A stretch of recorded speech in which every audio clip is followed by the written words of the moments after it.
Bismillahirrahmanirrahim. Alhamdulillahi robbil alamin was salatu wassalamu ala khayri xalqi Muhammadin va ala alihi va sahbihi ajma'in. Amma ba'd. Assalomu alaykum va rahmatullohi ta'ala va barakatuh.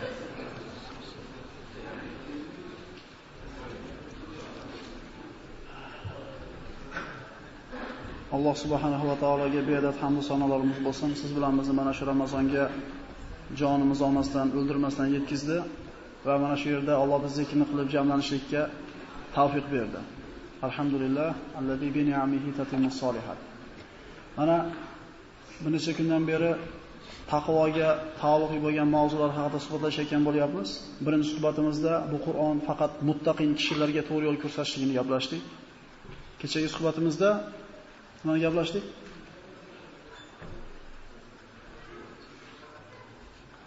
Hech kim esida yo'qmi?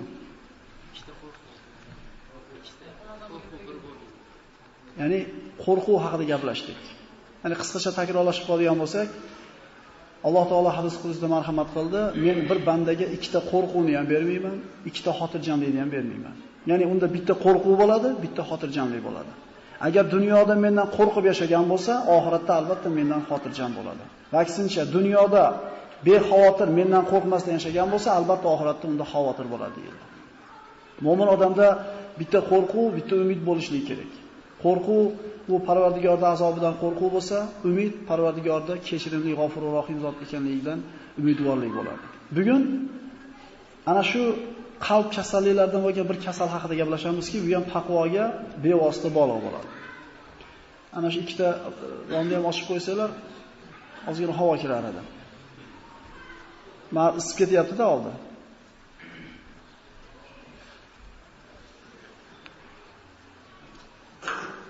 Bir odam bir joyi og'risa, yana tabibga boradi. Shundaymi? Og'rimaguncha bormaydi. Bu kasal bir necha yil burun boshlangan bo'ladi. To insonga alam bermagunicha, og'riqni sezdirmaguncha u kasalda borligini bilmaydi.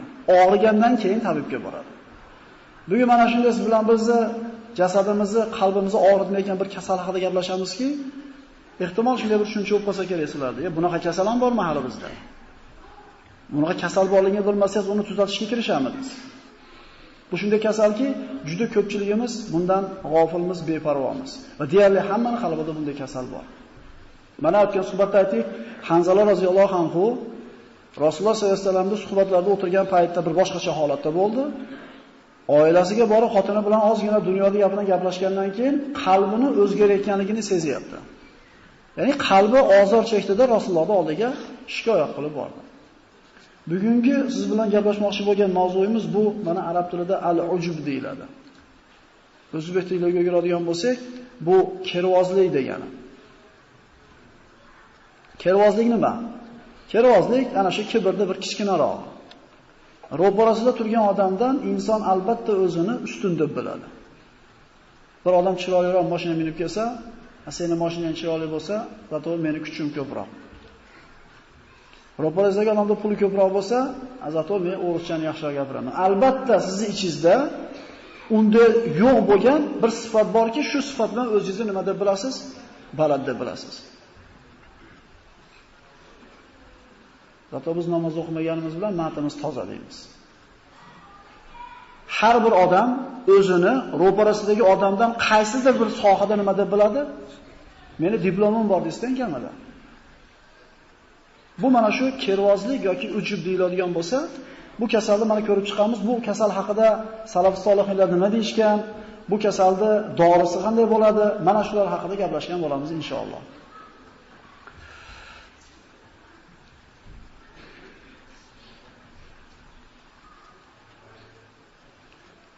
Kunlarda birida mana o'sha bir avvalgi zamonlarda bir kishi shunday bir Allohga yetishib qolgan valilardan ekanki, rivoyatlarda keladi, ustida doim bulut yurar ekan, uni salqin qilib ustida. Ya'ni Alloh taolaga yetishib qolganligidan oftobni to'sib turadigan bulut doim boshida yurar ekan. Kunlarda birida shu odam ko'chada ustida buluti bilan ketayotsa, boshqa bir odam o'tirib, bir nariga odam sal bir nomi chiqqanroq, bir avtoritetliroq odam ekanda ko'rib havas qildi.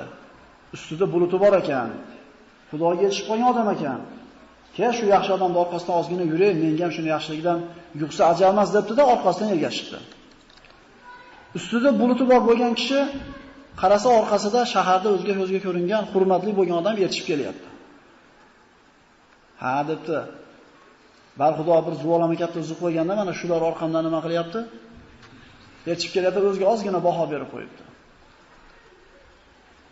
Ketayotgan odam bulut egasi o'ngga burilibdi, bulut egasi chopga, orqasidan ergashgan chopga o'tibdi, bulut orqadagi odamdan erishib ketib qolibdi. Ya'ni shu kungacha oldidagi odam o'ziga baho bermasdan, o'zini kamtar olib tutib yurgan paytda bulut yurdi ustida, o'ziga bir marta baho berib qo'yganda, mana shu rivoyatda kelishicha bulut orqadagi odam bilan ketib qoldi. Mana aytaylik, kimimizda shu sifat yo'q. Albatta, ro'paramizda turgan odamdan o'zimizni qaysidir bir sohada nima deymiz? 100 ta sifatdan 99 tasi bor unda. Lekin sizdagi bittasi yo'q. O'sha bitta sifatdan o'zingizni nima deb bilasiz? Ustun deb bilasiz. Bu sifati bor odam, o'zini boshqalardan ustun deb biladigan odamda taqvo degan sifati bo'lishiga nihoyatda qiyin bo'ladi. Ulamolardan so'rashganki, qaysi bir kishi taqvoli bo'la oladi, muttaqinlardan bo'la oladi desa, aytarkanki ular ro'parasida turgan odamni shu odam Allohning huzurida mendan ko'ra azroq bo'lsa kerak deb o'zini kamtarroq tutgan odam taqvoli emas. Shu odam taqvoli bo'lishlikka yaraydi. Ikkita qo'li bo'lsa edi boksyor degani emas. Ya'ni boks o'ynasa shu ikkita qo'li bor odam o'yna oladi degani. Yaraydi shu degani. Ro'parasida turgan odamdan o'zini kamtarroq olishlik sifatiga ega bo'lgan odamda taqvoli bo'lishlikka imkoniyati bor bo'ladi. Mutarraf ibn Abdulloh aytadi, kechasi bilan ibodat qilib, qiyomul laylda turib uxlamasdan, kunduzi men kechqurun qiyomul laylda turdim deb o'zimga katta baho berib yurganimdan ko'ra, uxlab qolib, ertaman turib pushaymon yeb yurganim yaxshi deydi. Biz 6 kunda xatmini tugatdik. Endi masjidga taravaga chiqmasangiz ham boraveradi. Undan ko'ra chiqmang edi o'sha taravaga. O'sha xatmida turmang edi.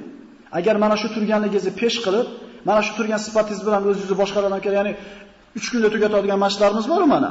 Haqiqatan unda turishlikka quvvat kerak, bu jasadga ham, qalbga ham quvvat kerak. Turdida, endi nima qilib qo'yapti? Mana biz deyapti, 3 kunda xatm qildi, chidab turib berdi deyapti. Abdulloh ibn Mutarraf aytayaptiki, kechqurun qiyomalarga turaman deb uxlab qolibman deydi. Ertaman turib estikana tura olmabman deganim yaxshi deydi. Kechasi bilan namoz o'qib qo'yib, o'zimdan xotirjam bo'lib yurgandan ko'ra deydi. E'tibor beringlar, juda og'ir gap bu. Bomdodni masjidda o'qib qo'ydingizda, lay yurasiz. Birovga aytmaysiz, lekin o'zingizdan ozgina o'qasiz, xotirjam, davolmay bo'lib qolasiz. Hali Alloh biladi, birodarlar, u bomdodingizni Alloh qabul qildimi yoki shunda kasal bor ekan biz ichimizda. Kim aytadi menda yo'q shu sifat? Qarashib bo'lib qolmaydimi unda? Oysha roziyallohu anhodan so'rashdi: "Ya ummul mu'minin, mata a'lamu anni muhsin?"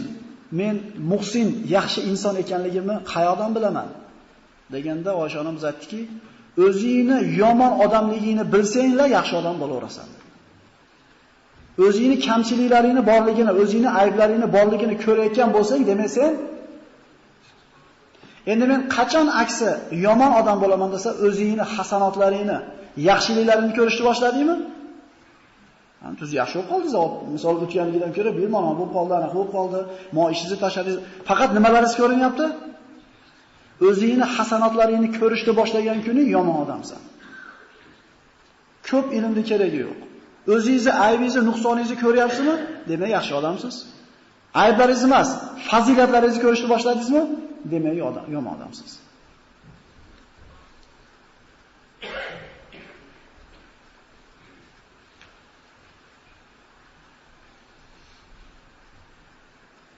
Bu shunaqa kasalki tashqariga bilinmaydi.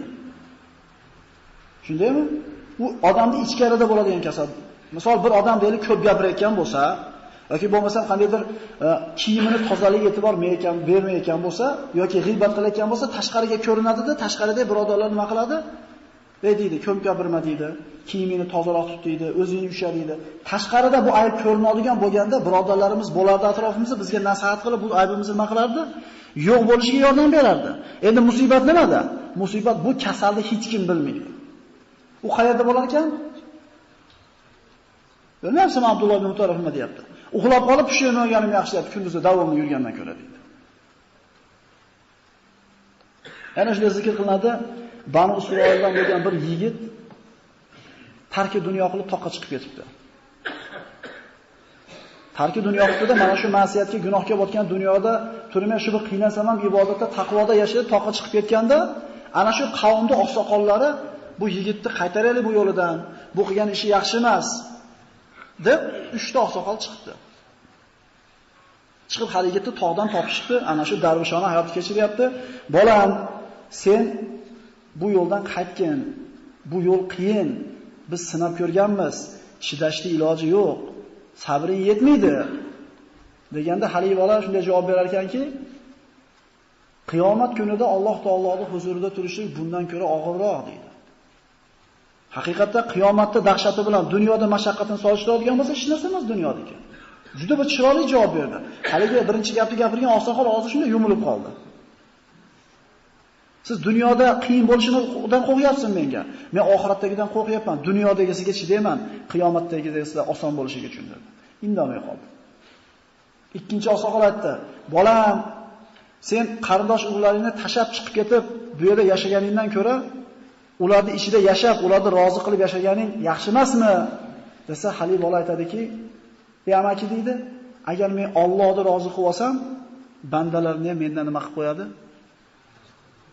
O'zi bandadan rozi bo'ladimi?" Bu insonlarda irdo'un nas g'oyatun la tudrak. Hech qachon insonni inson rozi qilishi mumkin emas. Bu hayol, bu yetib bo'lmaydigan orzu bu. Bola otasidan minodor bo'lmaydi-yu, birodardan minodor bo'lsinmi? O'shuning uchun odamlarni rozi qilaman deyotgan odam bu sarobni qo'valab yurgan, mirajni qo'valab yurgan odam bo'ladi. Allohni rozi qilaversin, hadislarda keladi. O'zi bilan Allohning o'rtasidagi pardani bir inson ko'tarsa, ya'ni aloqasini to'g'rilasa Alloh bilan o'zini. Alloh bu insonni boshqa odamlar bilan o'rtasidagi pardani, aloqasini nima qilib qo'yadi? To'g'rilab qo'yadi. Siz odamlarga yaxshilik qilgan paytingizda Allohni o'ylab qilgan bo'lsangiz, ulardan sizga yaxshilik qaytmaganda xafa olmaysiz ulardan. Odam emas ekansan. Shuncha yaxshilik ko'rding, menga kerak bo'lganda yordamingni ayading. Demak, siz yordamni nima qilgan edingiz? Shuncha qildim, bilmadi. Bilmaydi-da. Chunki odam bolasi odamdan rozi bo'lmaydi. Agar Alloh uchun qilgan bo'lganingizda la nuridu minkum jazaa va la shukura. Biz sizlarni Allohning roziligi uchun taomlantiramiz, sizlardan mukofotni yoki rahmat minnatdorchilikni kutmaymiz deydi.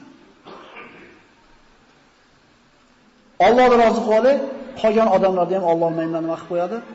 Rozi qilib qo'yadi. Ikkinchi oqsoqolga ham chiroyli javob bo'ldi. Qaytarish olmayapti bu fikridan. Uchinchi oqsoqol aytdiki, "Bolam" dedi. "Mayli" dedi, "dunyodagi shu mashaqqatga chidarsan" dedi. "Mayli odamlarni ham Alloh sendan rozi qilar, lekin bitta kasal bor qalbingda" dedi. "Mana mendan burungilar qila olmagan ishni qilib qo'yibman. Demak, men boshqalardan ko'ra baribir zo'r ekanman degan qalbingda ujub, kervozlik degan kasal urg'otib qoladi" dedi. Nima deb javob berdingizlar bu odam? 3 ta oqsoqolga. Uchinchisiga ham javob berib jo'natib yuboradi. Nima deb javob berdik? Biz qilolmadik deb aytishdi-da, biz ham qilib ko'rganmiz, bu iloji yo'q, qiyin narsa desa qilib qo'ydi. Chidab beryapti.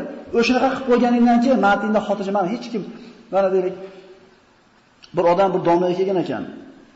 Kelib zakot pulini bermaslik yo'lini qidirgan ekan.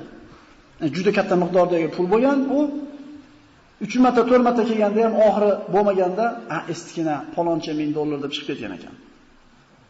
Buni eshitasizda, odamlar berishi qiyin ekan zakot ko'payib ketgandan keyin. Mana men undan ko'proq pulni ham berib oldim.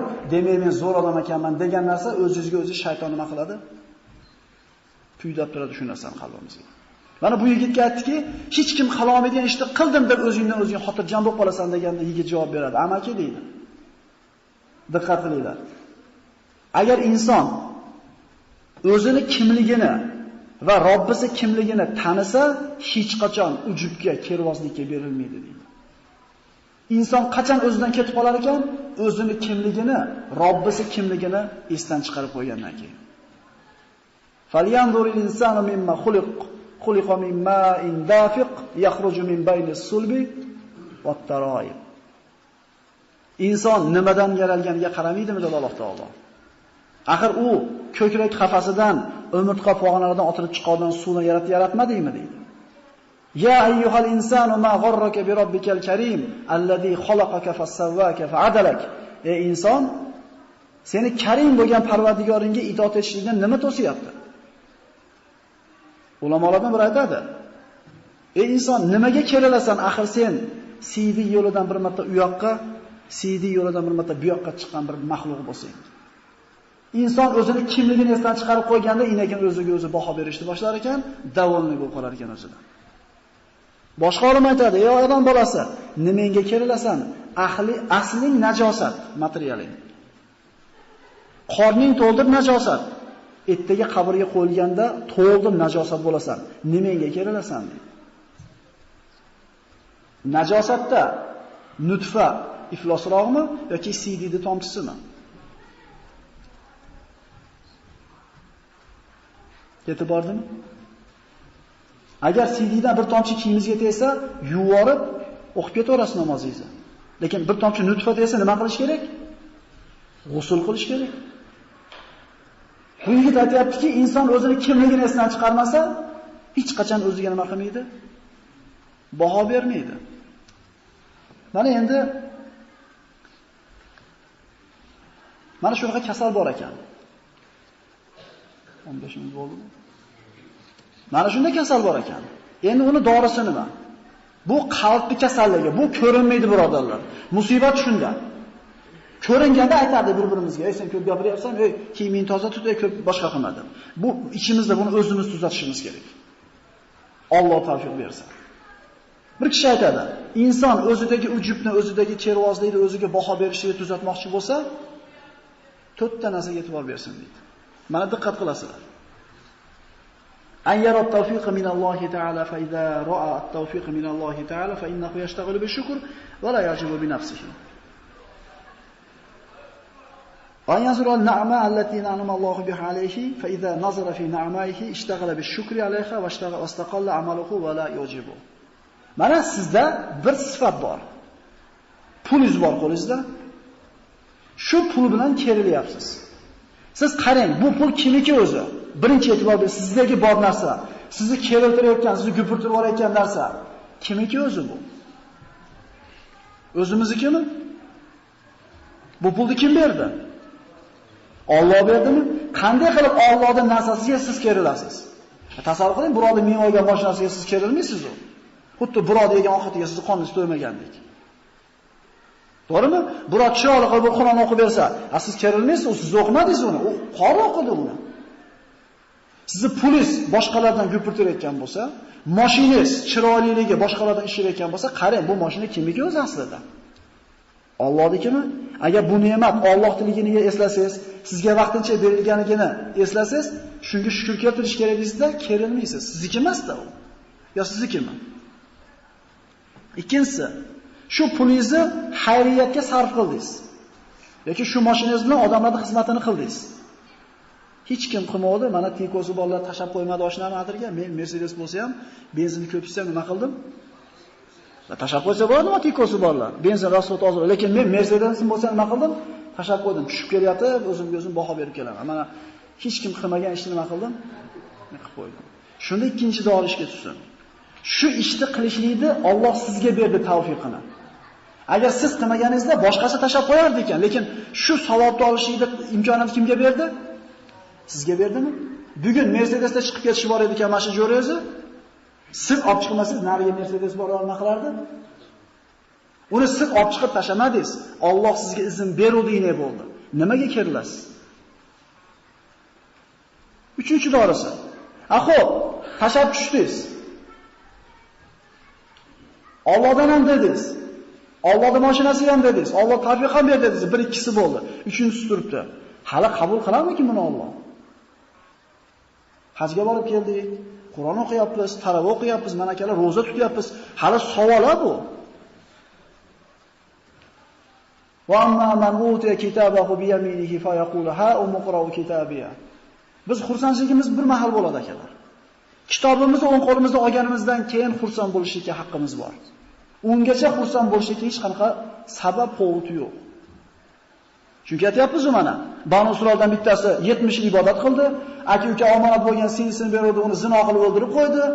Zo'r ibodatxon bo'lgan rohib shayton keldi-da, menga iymon keltirsang, seni qutqarib qolaman dedi. Senga iymon keltirdim dedi. Qala inni bariyun minka inni axafulloh robbil alamin. Rasa oborib turib o'limga. Shu yerda kofir qilsa shayton, men sendan pokman, men ham Allohdan qo'rqaman. Shunday surib qo'ydi. 70 yil qilgan ibodat qayerga ketdi? O'shuning uchun bu o'qiyotgan namozimiz, bu qilayotgan taqvoimiz hali xavotir akalar. Qabul bo'ladimi yoki bo'lmaydimi? Nechta bo'ldi dorisi? Nechta oldi? 3 ta bo'ldi. Uyqusiramanglar. Va to'rtinchisi mana yana bitta savol. Mashina Allohdek ekan. Bu mashinani yaxshilikka yo'l beradigan tavfiq nima ekan? Allohdek ekan. Qabul qilish Allohning qo'lida ekan. Bizda nima bor unda? Lishni bizniki. Bormi biror narsa? Biror narsamiz bormi? Shaxsan o'zimizniki? Ko'zni Alloh bergan, pulni Alloh bergan, ixtiyorni ham Alloh bergan.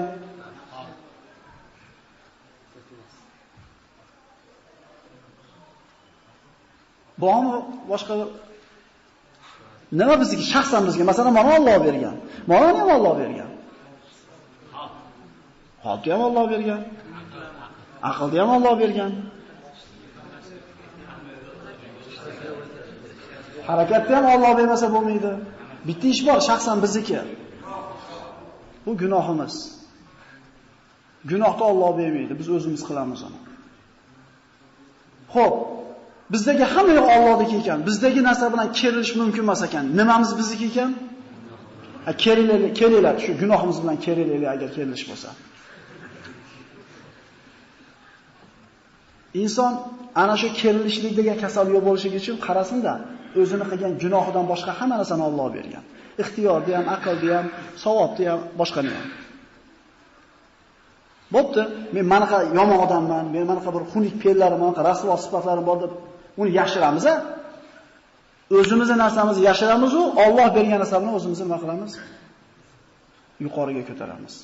Demak, birodarlar, agar qalbimizda mana shunday bir kervozlik, boshqalarni o'zimizni ustun tutishlik, boshqalardan baland tutishlik sifat paydo bo'layotgan bo'lsa, esimizdan chiqmasin. Birinchi dorisi, bizni keltirayotgan bu pulimiz, bu ilmimiz, bu mashinamiz Allohniki. Bu birodar narsasiga kerilib bo'lmaydi. Ikkinchisi, agar shu qo'limizdagi narsani yaxshilikka sarflab turib kerilayotgan bo'lsak, Alloh yo'l beruvdini qilyapmiz buni yaxshilikka. Uchinchisi, ha bu qilgan yaxshiligimizni Alloh hali qabul qildimi, qilmadimi? Bu savol bu. To'rtinchisi, gunoh bizniki. Agar kerilish mumkin bo'lsa, kelinglar shu gunohimiz bilan kerilamiz.